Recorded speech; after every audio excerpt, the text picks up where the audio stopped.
Investiture du Premier ministre élu du Lesotho, Thomas Thabane prend la tête d'un gouvernement de coalition ce vendredi.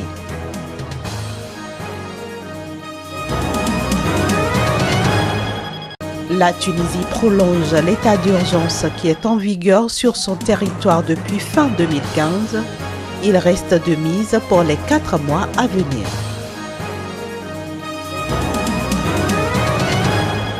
Enfin, des milliers de pièces électriques contrefaites ont été saisies à Abidjan, en Côte d'Ivoire.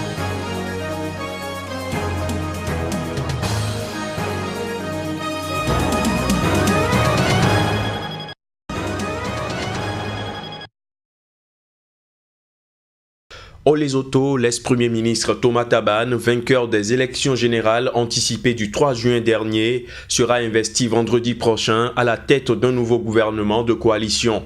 La convention des Basotho, le parti de Thomas Thabane, s'est imposé lors du scrutin en emportant 48 des 120 sièges du Parlement local devant celui du Premier ministre sortant Pakatila Mosisili qui n'en a décroché que 30.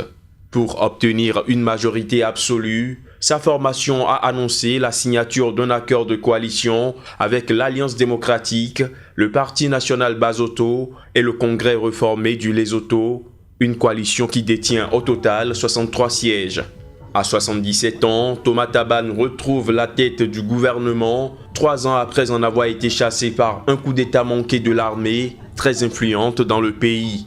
La tâche de son gouvernement s'annonce difficile dans un pays où l'instabilité politique récurrente a contraint les électeurs lésothans à voter 3 fois en 5 ans. En annonçant la semaine dernière la formation d'une coalition, Thomas Thabane s'est dit conscient de l'ampleur de la tâche à accomplir pour la paix, la stabilité et la reprise économique du Lesotho.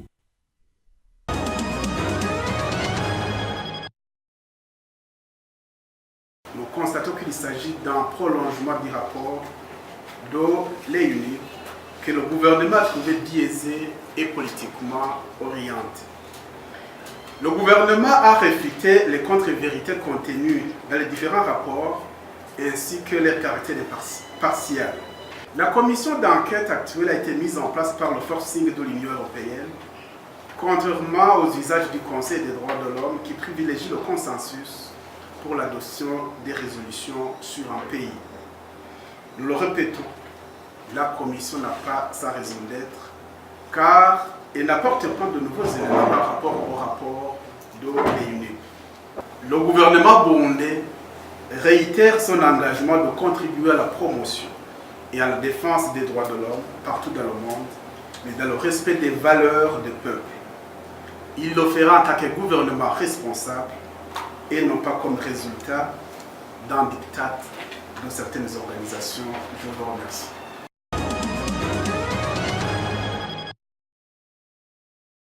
Après avoir consulté les différents chefs des institutions de la République, le président Béji Caïd Essebsi a décidé de prolonger l'état d'urgence en vigueur en Tunisie depuis 2015. Un haut responsable tunisien a déclaré que l'état d'urgence qui demeure circonstanciel a été prolongé essentiellement à cause de l'insécurité aux frontières du pays, du terrorisme, mais aussi pour lutter contre la corruption. Il permet au ministre de l'Intérieur de prononcer une assignation à résidence contre toute personne dont l'activité est réputée dangereuse pour la sécurité et l'ordre public. Il octroie également des pouvoirs exceptionnels aux forces de défense et de sécurité, mais interdit aussi les grèves et réunions qui pourraient semer le désordre dans le pays. Une situation exceptionnelle qui permet par ailleurs aux autorités d'adopter des mesures pour assurer le contrôle de la presse. Au dire des autorités tunisiennes, depuis l'instauration de cette mesure en 2015, des succès importants ont été enregistrés dans la guerre contre le terrorisme, notamment par le démantèlement de plusieurs cellules djihadistes. Il est toutefois demandé aux populations d'être plus vigilantes et de collaborer avec les forces de sécurité publique. Face à la montée des sentiments indépendantistes et des tensions interethniques au Nigeria, le gouvernement tente d'apaiser les esprits et appelle à l'unité nationale. Le forum consultatif de la jeunesse d'Ariwa, un mouvement régionaliste, a mis le feu aux poudres la semaine dernière en lançant un ultimatum. Les Igbo ethnies chrétiennes du sud-est vivant dans le nord, principalement musulmans, ont été sommés de quitter la région d'ici le 1er octobre. Au moins 2 autres groupes du sud et du sud-ouest ont depuis annoncé leur volonté d'indépendance, ravivant des divisions ethniques de longue date dans le pays le plus peuplé d'Afrique.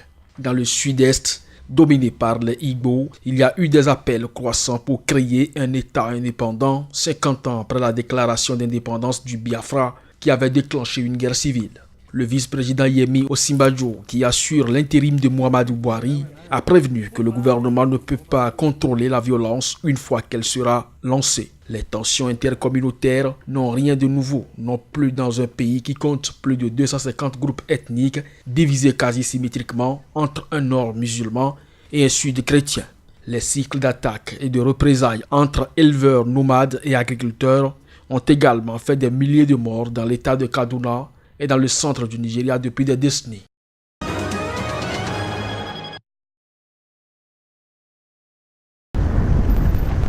Agadez, dans le nord du Niger, porte du Sahara, ce lieu est un carrefour de croisade pour des milliers de migrants qui nourrissent l'espoir de gagner la Libye et l'Europe. La traversée du désert est éprouvante et dangereuse, à l'arrière d'un pick-up transportant entre 20 et 30 personnes. Parmi elles, certaines rebroussent chemin, rêves brisés. Voilà, donc on était obligé d'aller là-bas, aller à l'abattoir. Quand on allait à l'abattoir, il laissait je ne sais pas si c'est les pieds des chameaux ou quoi. Là.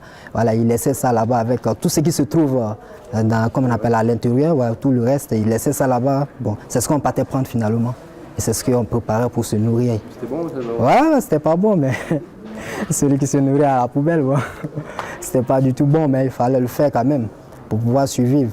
Voilà. En mai 2015, le Niger a adopté une loi très sévère interdisant le trafic des migrants pour tenter de tarir le flux, rendant encore plus difficile leur trajet. Des dizaines de migrants de plusieurs pays racontent leurs mésaventures de travail forcé comme l'esclavage. Malgré cela, des milliers de migrants continuent d'affluer à Agadez pour tenter de passer en Europe ou croyant toujours qu'ils peuvent faire fortune en Libye.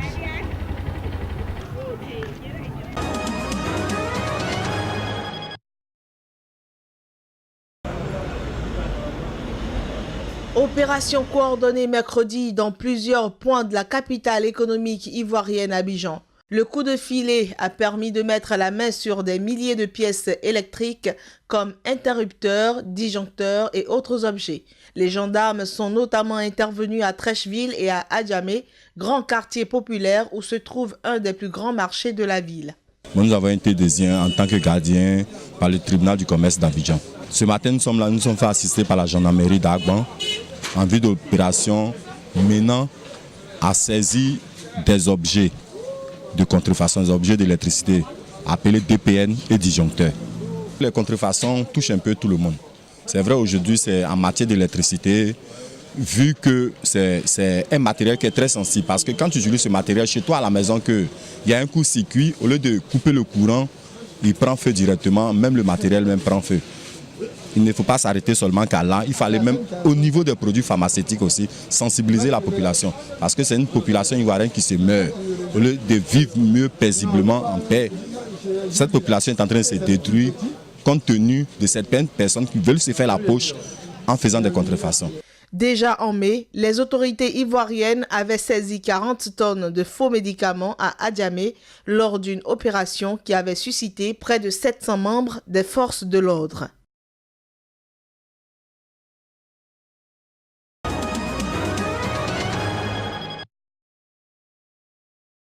Ils sont un peu plus de 134 000 candidats du système anglophone des 10 régions du Cameroun qui affrontent depuis ce 12 juin 2017 les épreuves du General Certificate of Ordinary Level et du General Certificate of Advanced Level.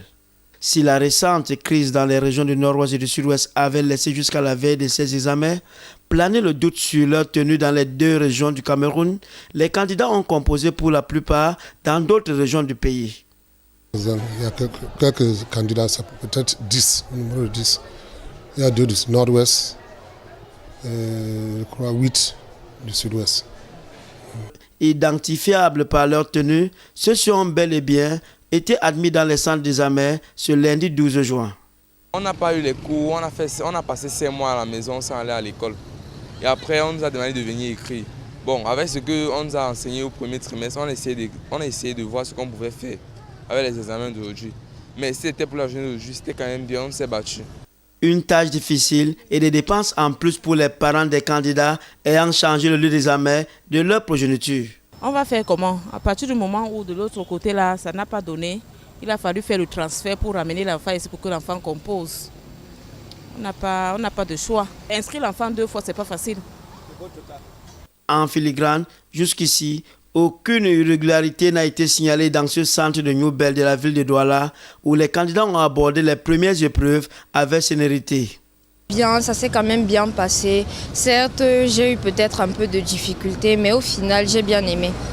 En rappel, les examens de General Certificate of Education qui ont débuté ce 12 juin 2017 sur toute l'étendue du Cameroun prendront fin le 30 juin prochain.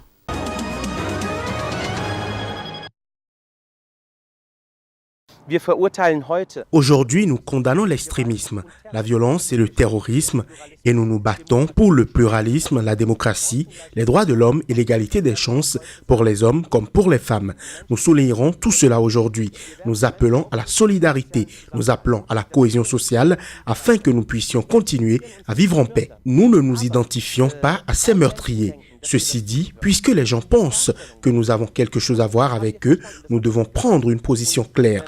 Nous avons bien compris cela. Ils ont tué au nom de la religion, au nom de ma religion. C'est pourquoi je dis non. Ces terroristes, ces prédicateurs disent n'importe quoi. Ils n'ont rien à voir avec nous. La burqa ne figure pas dans le Coran.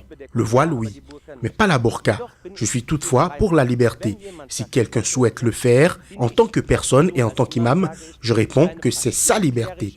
Cependant, j'explique que la burqa n'est pas une condition indispensable à la pratique de l'islam. Mais selon moi, de nos jours en Europe, la burqa empêche l'intégration et c'est pourquoi je recommande plutôt à mes fidèles de ne pas porter de burqa ici. C'est ce que je conseille. Mais je suis contre le fait qu'on interdise quelque chose avec une loi, car cette femme qui porte la burqa va devoir rester à la maison et ne sortira plus.